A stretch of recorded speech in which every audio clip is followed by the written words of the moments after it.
各位好，我係張小喬，歡迎各位收睇翻窩輪嘅時段。嗱，講翻港股方面咧，今日恒指雖然反彈咗161點，但係見到啦，成個港股成交咧其實減咗唔少㗎。而家咧今日港股成交咧係大約係1041億，而輪場成交方面啦，佔翻大市比重啦，大約係3成3度。其實咧見到啦，輪場成交投資者咧，無論炒波幅又好，炒即日先都好啦，都比較積極。但係我諗大市嚟講啦，好視乎兩個因素，第一就係匯豐。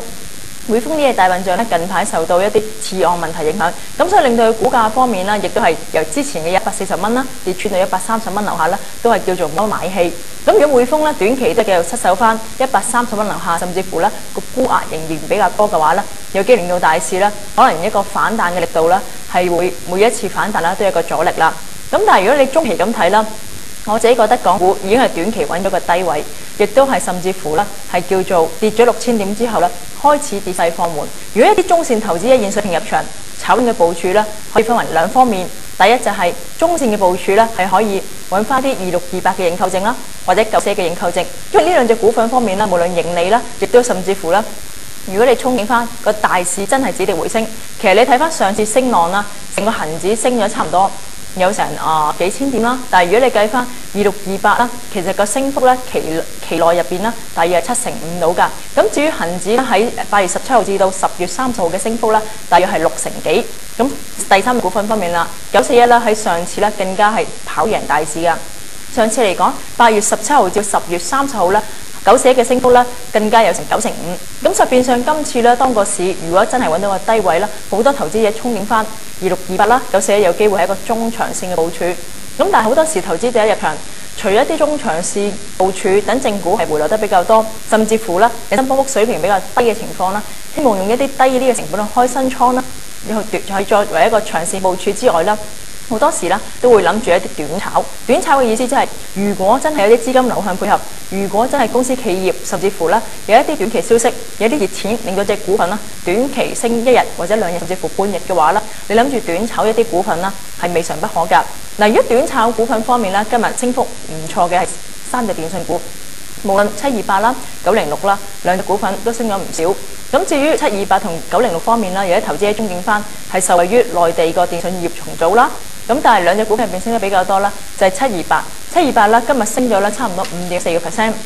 其實好多投資者咧現水平諗住買728啦，憧憬翻去股價咧，其實喺之前7蚊水平跌到去5個幾，有機會反彈翻上去7蚊嘅話啦，上升嘅空間都叫做唔錯㗎。但係如果睇翻外資行對呢個股份咧，開始係比較分歧。如果對於外資行對呢個股份1年股價咧，係介乎4個幾至到差唔多7個幾都有㗎。咁所以現水平投資者，你發覺728即使係比較錯，佢嘅走勢普遍都係跌得快、升得急，但係成交方面咧好多時咧剛升剛跌。咁所以如果投資者唔係好掌握到728嘅走勢咧，就適宜等翻少啲嘅資金睺低留意。相反啦，今日正股升咗5%啦，我哋有一隻中移動係728認購證啦，9666，佢今日嚟講係升咗20%㗎。咁如果投資者喺現水平咧對正股有個睇法，其實當你用一個開市價去買翻呢一隻9全6嘅話咧，佢單日都升咗2成。其實如果投資者咧係諗住咧作出一個短線部署啦，但係又擔心翻正股有機會急升之後咧，現水平咧有冇機會企得住嘅話咧，可以考慮先放翻個止賺位。你放翻個止賺位咧，好似喺翻正股你買入位嗰個升幅大約15%啦，亦都係與此同時咧，你覺得賺夠嘅時候咧，可以考慮咧放翻個止賺位。其實呢個策略咧可以幫到你短炒一啲股份。有機會，如果係正股係1、2日已經係升咗好多嘅話啦，你係有機會咧賺到唔少嘅升幅㗎。而另一方面啦，除咗一啲短打股份728啦，其實有啲投資者啦係諗住一啲長揸一啲中線部署，好似941嚟講啦，其實呢個股份啦，外資行對於佢1年目標價咧係介乎84蚊到800蚊都有㗎。咁即係話現水平，如果941咧喺現水平，如果你開新倉。如果等到正股喺翻130蚊附近啦，買翻隻941認購證啦，好似2013，你入場嘅部署啦，買嗰陣啦，由於呢隻輪咧係行使價係132個8先8，將會喺出年6月到期，有個有效槓桿比率咧，大約係3.6倍，引伸波幅啦，大約係55度。如果你買嗰陣咧，佢係一隻輕微加證。如果係等正股啦升翻上去132，甚至乎138、140蚊附近啦，呢一隻輪咧佢就會由輕微價證變成貼價證，變成價內證。其實好多時咧，投資者買輪啦，好多時買941證啦，都希望摸石過河。摸石過河嘅意思就係你買嗰陣呢，盡量等翻正股低啲嘅水平。你買嗰隻輪嗰時係輕微價內證，等到佢變成貼價證，甚至乎價內證有內在值嘅時候呢，好多時隻嗰隻輪嘅爆炸力呢都會維持得唔錯㗎。而另一方面啦，2013呢個街貨係比較少㗎。今陣呢個港股跌咗6000幾點，當個市調咗咁多，好多時呢啲高階貨證啦，喺今次如果真係港股個別正股作出一個反彈嘅話呢，佢嘅機會彈唔足㗎。咁所以你買低階貨證嘅有好處。當個市升，當個市反彈或者當正股係反彈嘅話咧，你預期翻呢一啲低階貨證啦，佢潛在嘅沽壓啦，有機會都係比較低㗎。相反啦，如果你買啲高階貨證，就小心翻。當正股如果真係升或者唔升都好，有啲部分投資者咧喺現水平減磅啦，有機會令到你啦會係嗰隻輪咧跟唔足正股或者跟唔足佢嘅有效股比率咧作出一個變化啦，變相就會出現波幅嘅情況。咁但係如果整體睇翻資金流向方面啦，有啲投資者咧就憧憬翻2628啦，甚至乎啦883呢一類股份啦，喺今個禮拜有機會回升。但係如果你睇資金流向啦，其實無論上個禮拜或者琴日嚟講啦，好多人咧就用2628咧作為一個撈底嘅部署。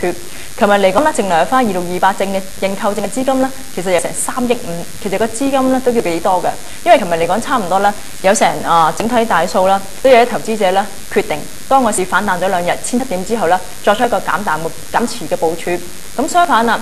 ，883有啲投資者咧喺今陣啦作為一個搏反彈嘅部署。你諗住入場咩？就要除咗留意翻正股嘅走勢、引伸波幅嘅變化之外，更加重要咧就係留意翻紐約原油期貨個走勢啦。因為近期咧紐約原油期貨啦，由上個禮拜4、5差唔多95、96蚊嘅水平，禮拜日反彈到100蚊附近，